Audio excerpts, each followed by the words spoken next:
If I could kindly ask everyone to have a seat and to quiet down, we're getting ready to begin. And I'd like to remind everyone that we audio and video record our meetings. So to the board, I ask that when you have something to say on the record, you push your little button to turn your microphone on so the system picks it up. And when you're finished, please push the button so that others have a chance to comment as well, and we don't pick up anything that you don't want recorded. So with that, I will turn it over to Director McAllis, Chairman of the Finance Committee. Thank you, Audrey. Would the Secretary please call the roll? Director Anderson? Here. Director Colson? Here. Director DeWitt? Here. Director Kotel? Here. Director Lewis? Present. Director Melvin? Here. Director Troiani? Here. By phone with paperwork completed. And Director McAllis? Here. We have a quorum of 8 present with no absent. If the record would also show that Directors Durante, Fraga, Higgins, Hobson, Pang, Ross, and Chairman Dillard are also present. I don't know if Director Fuentes is on the phone. Yes, I am. Okay, and he is also present by phone with the necessary paperwork completed. Thank you. Item number 2 is approval of the minutes of February 15, 2018. Any changes or comments?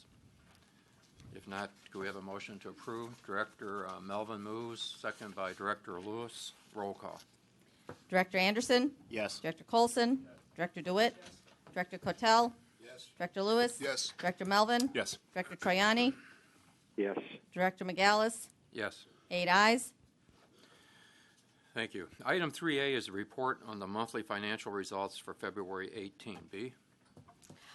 Good morning, Director McAllis and members of the board. So we're going to try something a little different. We're going to have the budget staff, who actually does all the analysis anyway, begin to present. So today presenting will be Doug Anderson, our Manager of Budget and Analysis. Thank you, Doug. Good morning, Mr. Chairman, members of the committee and board. Today we are presenting the year-to-date financial results through February.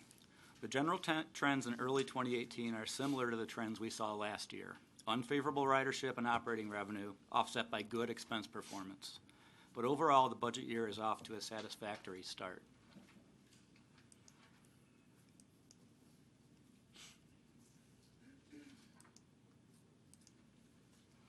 System ridership through February was 1.6% lower than budget and 3.8% lower than prior year.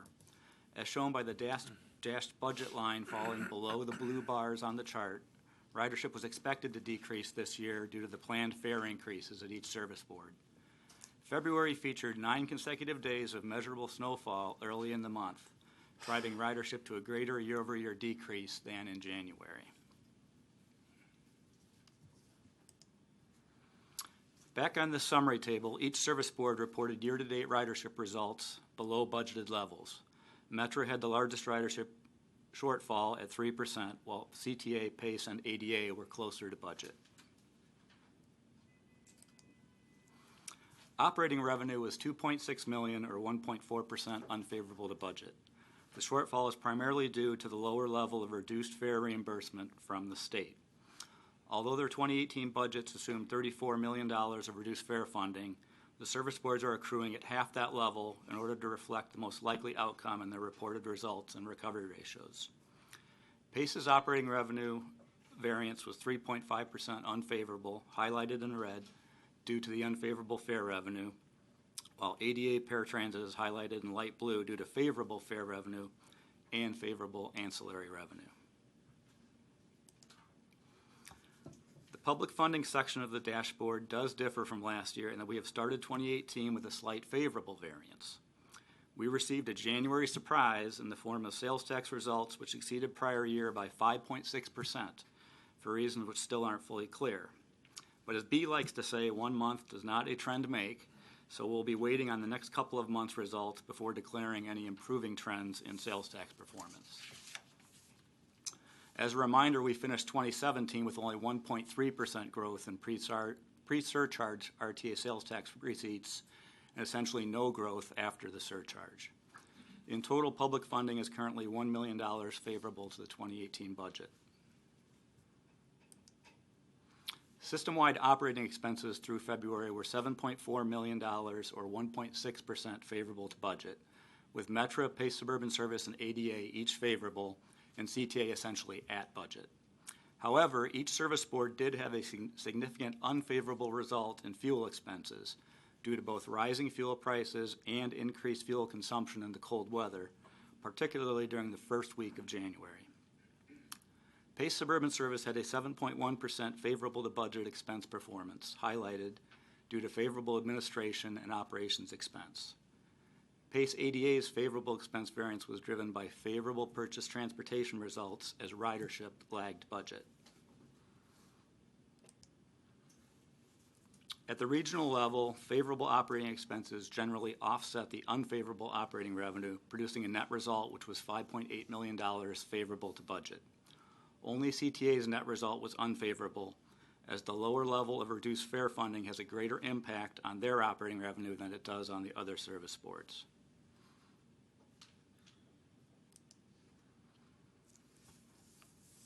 Through February, the regional recovery ratio of 47.6% is favorable to budget by 0.1 percentage points. Due to revenue and expense seasonality, it is typical to begin the year low. We fully expect the recovery ratio to strengthen above the 50% level as the year progresses. The fare revenue recovery ratio of 34.1% and the all revenue recovery ratio of 40.1% were both a full point higher than prior year, reflecting the impact of the service board fare increases. In the right-hand section, CTA's recovery ratio lags budget by 1.1 points due to their operating revenue shortfall, while Metra's recovery ratio was significantly higher than budget, driven by favorable expense performance.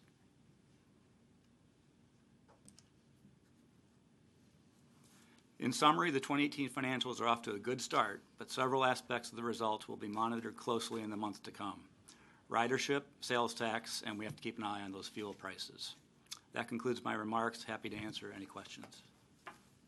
Thank you, Doug. Are there any questions or comments? Okay, great. Thank you very much. Item 4A is the ordinance authorizing the quarterly capital amendment. Jill? Good morning. I'm going to turn this over to Dave Spacek, manager of the capital program.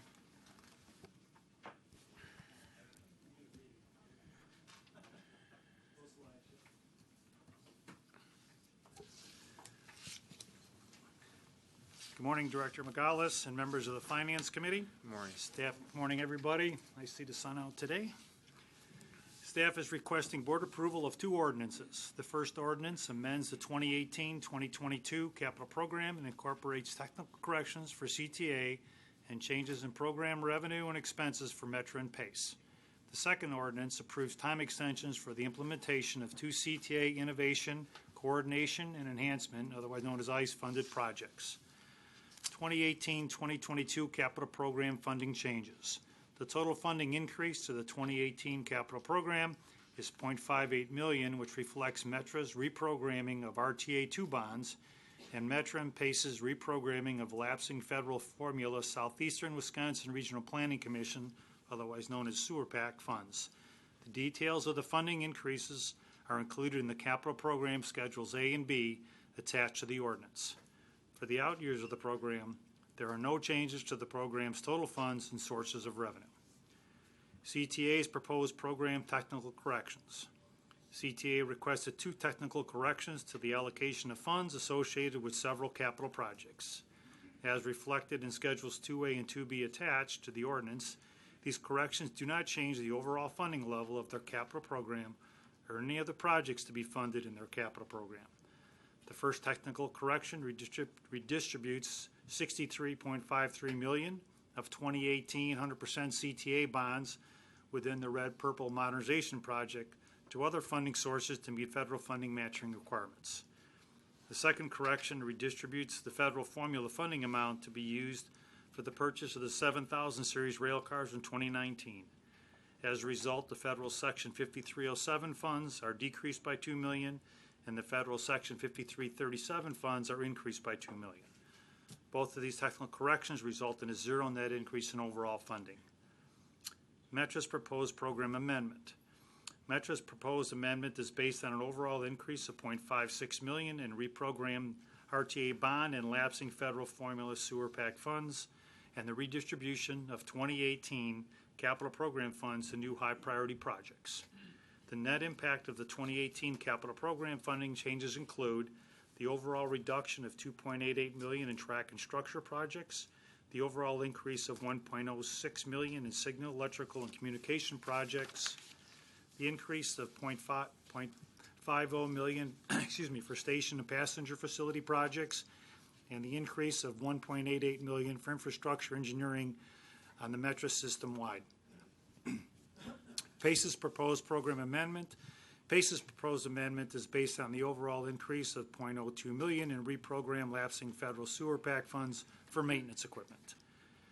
The 2018 ICE project time extension request. The second ordinance requests a 12-month extension for 2 CTA ICE projects.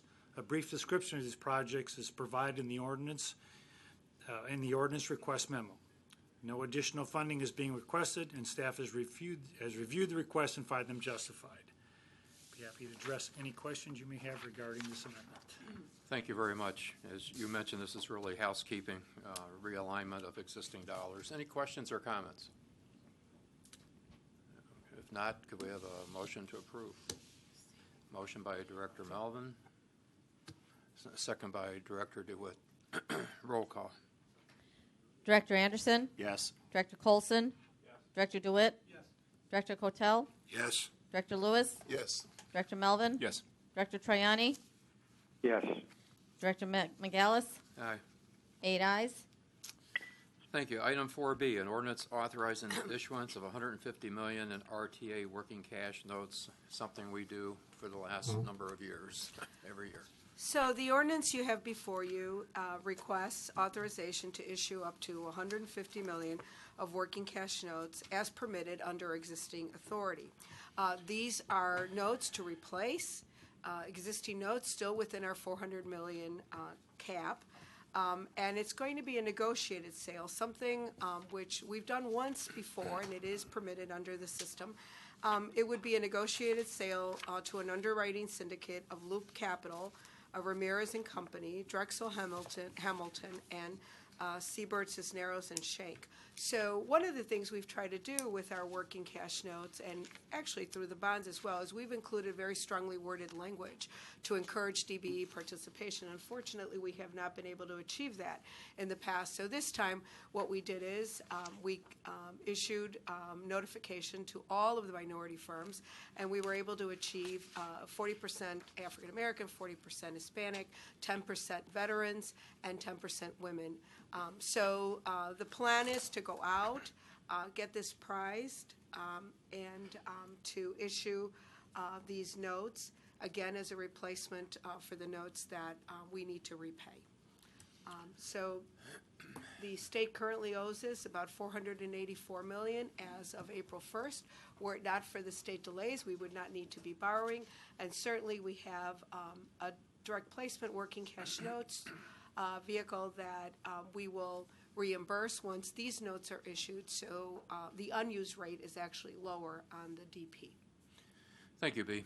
This is certainly something we don't really want to do, but we have little choice with the delay in funding from the state. So, in fact, I guess from looking at the information on June 30th, hopefully we'll get some legislative action that keeps us in a state of being able to do this. If not, get ready and we'll have to cut $150 million plus because we wouldn't have any way of paying it.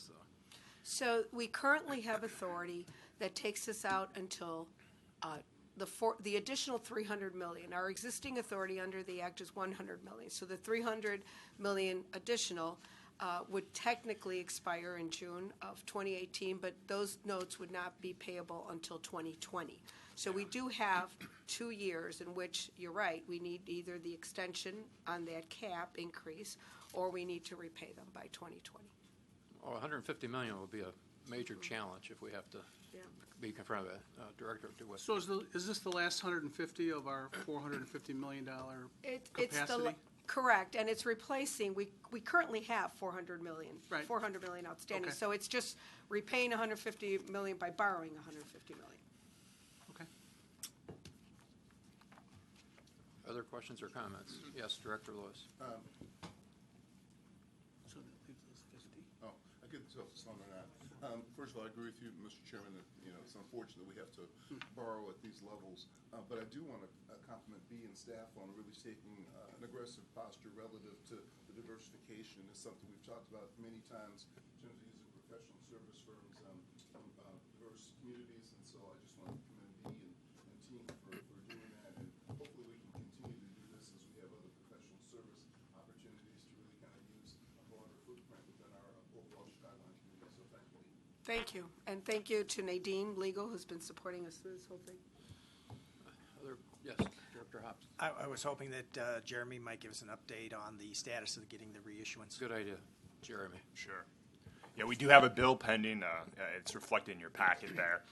Representative Riley is carrying the initiative, so we hope that will be moving through the General Assembly as we move through the spring.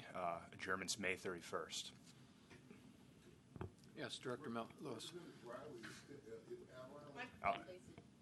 It does. Oh, Representative Riley, I understand, is not standing for re-election. So, what does that do for the bill? It should have no impact. He's through the rest of the session, so he'll be there. Okay, great. Thanks. Jeremy, what are the? How optimistic are you on this time getting it approved? If we are to be honest, I would say about a 50% chance at this point.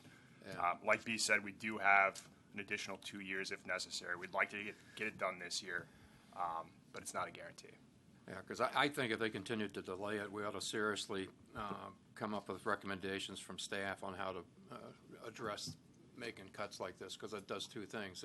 It treats it as serious as it is, and it also puts it out publicly what the impact would be if this isn't approved. Because we just keep every year same. Like I said, we've adopted this how many years in a row, and now it's the legislation every year waiting for it. So, other questions or comments? Chairman Dillard. Jeremy, are we anticipating another amendment? And as I understand it, the governor does not have a problem with our language. Representative Ives put an amendment on last year, not just to the RTA, but to all similar types of borrowing issues. Do you anticipate that kind of, I wouldn't, for lack of a better word, poison amendment? Sure, and that's sort of the hiccup in the entire process. That's sort of the point we're trying to figure out. At this point, we do expect a similar amendment to come on the bill if it were to move forward.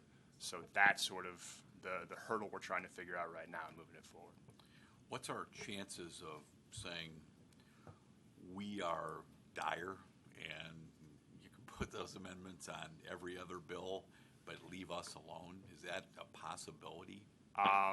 It's something we've explored and will continue to explore. Can Representative Durkin, the leader on her side of the aisle, perhaps talk to her about that? Yes, that is something we'll talk about.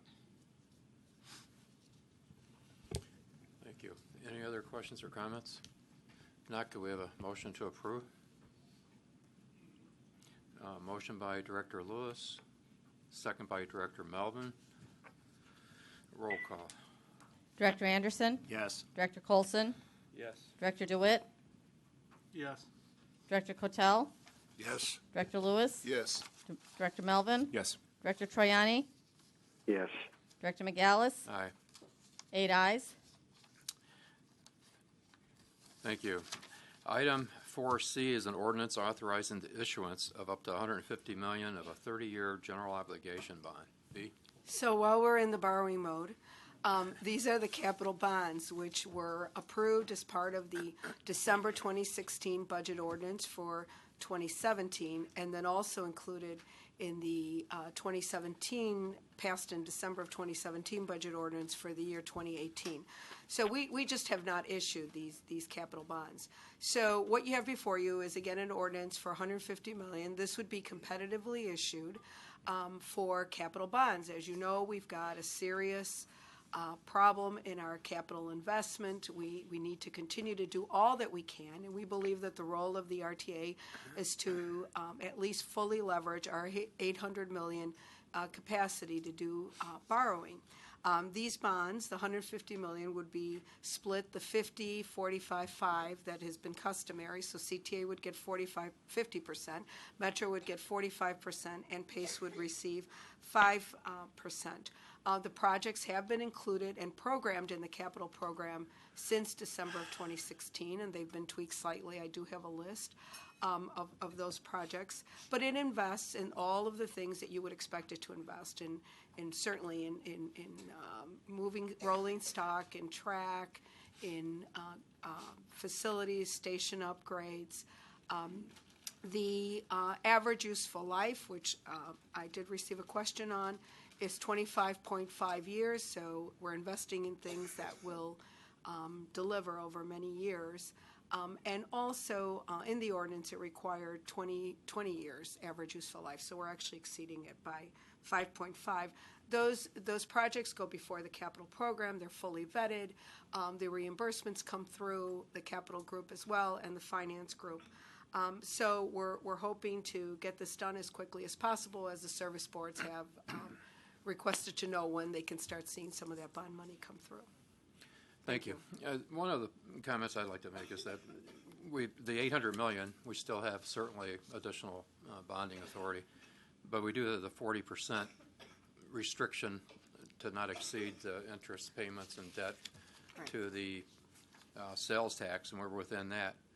But certainly we're almost at a cap of that, I would think, to where we will have a problem in the future unless sales tax goes up. Right. Talk a little bit about that. So the additional bonds test, our particular requirement is that we have 2 times the coverage of our debt service. We're actually without PTF, which we also pledge, but we're not required to. We have, I believe it's 3.5%. I'd have to check exactly, but it's at least that. It might be higher. So we have the debt service coverage. We exceed the debt service coverage requirements. So we're good with that, okay. And this stays within our $800 million. What if the federal government would finally come out with a transit bill that has some of the provisions that we've seen proposed, and that is that you'd have to come up with a matching dollar amount. We know we can't rely on the state to do that, so we would probably want to utilize a mechanism like this for that kind of a match if it was permitted. We would have to go back to bond council, because what happens is we submit the list of projects and then they calculate, the average useful life. And what we do then is if there's any changes to any of the projects, we do go back to bond council and we, because things happen, right? They might not spend it for a few years depending on the project. And so they might want to readjust, and you see it in the form of a capital amendment when those come forth. And so we would have to go through bond council and say, okay, this service board would like to replace this project, and then we would get their opinion on if that's something that's allowed. Because to me, having that a flexible cash or that bonding authority to pledge to a federal matching grant program would be really important to us, because that'd be about the only revenue or dollars that we could come up with. Correct. Otherwise, you're leaving money on the table, right? Right. Yeah. And so it almost, if you really knew it was going to happen, you wouldn't want to be obligating this money at this point to the existing capital, because you could parlay it into a lot more. Right. So the service boards, the challenge is the service boards would like as much flexibility as you're describing, right? Very general kinds of categories. What we are required to do is identify more specificity, because you can't put useful lives if you don't know it's buses or locomotives or whatever. So that's the challenge, to allow enough flexibility that they can have some discretion, but you still have to identify the lives of these assets, or you won't be able to meet the requirements. So that's the challenge. Okay, thanks. Other questions or comments? Yes, Director Lewis. In the POS, there's not a bond rating. I know they don't give it till after, but any indications what the bond rating might be? So we're meeting with S&P on Monday, and I think Fitch on Tuesday, or vice versa. So we'll be meeting with them. We have no reason to believe that our rating will not be upheld. And it's a strong rating, one of the strongest in the region. And, you know, as a matter of fact, you know, we held those ratings when we didn't even have a state budget. So we have state budget, we have money flowing more smoothly, so there's no reason to believe we wouldn't be able to attain those ratings. You anticipated where I was going with that question. The second part would be, is our rating of the agencies, the transit agencies, are their ratings the same or lower than ours? Because they've got unused bond capacity as well. We went through a lot of that a few years ago. You know, Metra has not issued any bonds, so they don't have any ratings. PACE did issue a bond, a small bond, I think 12 million, and they did it through the Illinois Finance Authority, so they didn't actually have to go out and do ratings. And CTA's ratings are comparable to ours. So, I mean, we're all subject to, you know, the state of Illinois, you know, in certain areas. But what we always say is look at us, you know, because they talk about a family of ratings. And I always say look at all of our family members, right, our outer counties and so forth, and consider all of that. Because we're very fortunate that, you know, with our sales tax being throughout the region, you know, even if the city's up, the city's down. I mean, some of the other counties might be up or down, and their ratings, you know, also vary. So I think that helps us, you know, that we have got a bit of a buffer there. We're not just subject to one area. So we take our time. We do extensive presentations for the rating agencies. We talk about our demographics. Certainly, we'll talk about the ridership, and, you know, we're less declined than other areas, but we also will talk about, you know, our thriving economy here and our unemployment rate, you know, being low and so forth. So we present all of that information, our investment in the system, and we've fared well so far, even during more trying times, like when we didn't have a state budget, you know, so. Any other questions or comments? Thanks, Mr. Chairman. I just think that the debt belongs with the service boards, where they can be more effective in dealing with it and dealing with the problems, you know, whether it's ridership or sales tax revenue. I would rather pass on this and see the debt issued at the service boards. Okay. Thank you. Any other questions? Not, could we have a motion to approve? Motion by Director Kotal, seconded by Director Lewis. Roll call. Director Anderson? Yes. Director Colson? Yes. Director DeWitt? Yes. Director Kotel? Yes. Director Lewis? Yes. Director Melvin? No. Director Traiani? Yes. Director McGallis? Aye. 7 ayes and 1 nay. Thank you. Any other items to come before the committee? If not, go a motion to adjourn. Don't be shy. Motion by Director Melvin, second by Director Lewis. Thank you. All in favor signify by saying aye. Opposed? Aye. Ayes have it. Thank you. We're adjourned.